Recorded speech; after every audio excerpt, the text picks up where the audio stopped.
দাঁড়ান গোবর চাচা। কে রে বাপ, তোকে আমাকে সন্দেহ করিস নাকি? কিসের সন্দেহ?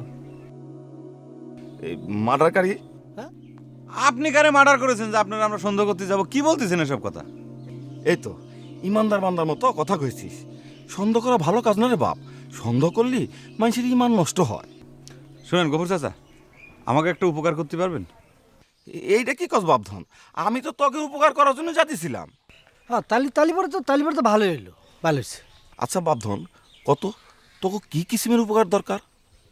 না, মনে করেন যে আমার ওই মেয়ে ভাই আর কি, নুরা ভাই হারা গেছে তো। তা আপনি যদি কোনো গুণ জ্ঞান করে তার মানে ওই মানে খুঁজে বাইর করে এনে দিতে পারতেন, দিতে পারবেন? এটা কি কস বাপধন? এটা তো আমার ওয়ান টুর ব্যাপার। তালিপরে চাচা জলদি করে দেন না, আমরা খুব টেনশনের মধ্যে আছি। কি দিব? আমাকে নুরা ভাইয়ের সন্ধান দেন।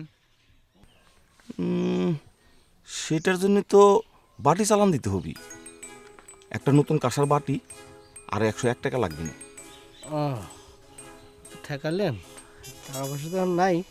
আচ্ছা ঠিক আছে, আচ্ছা আমরা চেষ্টা করে দেখতেছি। দেখতেছি। তাহলে সেই ব্যবস্থা করি। আচ্ছা ঠিক আছে।